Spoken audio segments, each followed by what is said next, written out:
Hi guys, so let us talk about the updates of the court in session right now in Harare. The Supreme Court is sitting today to find a verdict on the appeal which was made by the Bulawayo 12. These are citizens, the coalition for change candidates who appealed against the High Court ruling. So I'm going to briefly give you the summary which was given here by Advocate Fazai Mahere. She said that under the Judicial Laws Amendment Act, only the Electoral Court has jurisdiction to entertain challenges to the nomination of candidates. The High Court erred by hearing a case that falls under the exclusive jurisdiction of a specialized court. This is an argument which was made in court today. The CCC 12 are represented here by Professor Washman Ngube. They went on to say the High Court application was invalid because it was filed outside the time limits stipulated by the law.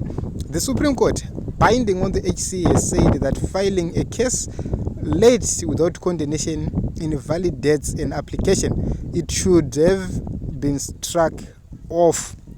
Then Section 46(7) of the Electoral Act does not apply because the appellants were in court before 4 p.m. as accepted by ZEC.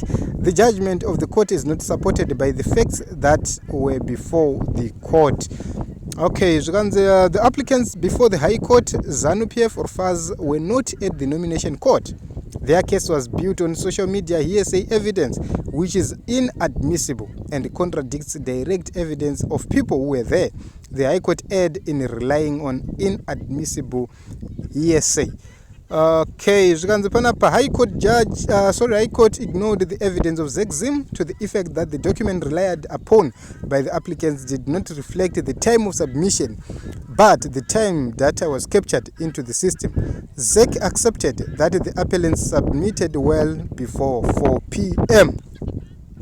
Professor Washman Ngube is one of the lawyers representing the Bulawayo 12 and is currently presenting arguments before the Supreme Court. So Team Zimbabwe does right now in Harare. She last updated 33 minutes ago. This is what is happening right there in Harare.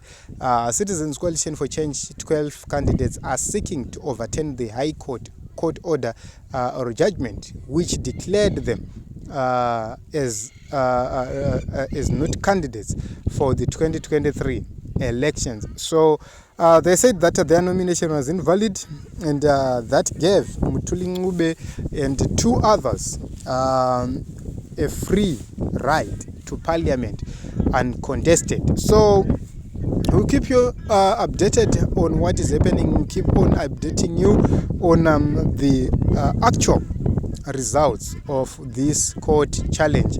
So Team Zimbabwe, I love you all. Thank you very much for the support you've been giving to us. A lot of people are complaining about noise from wind, but I need to explain this. We are in the field, we are campaigning. We are not in a closed room where we can do our live streams, when we can do anything we want. We are actually doing this, but netangwana network, whatever, so that you get updates about what is happening live on social media, as well as the election and campaigns. So those are the guys. Saka, just be with us. I believe good very soon. My campaigns are very soon. The election, and we'll be able to resume our normal broadcasts.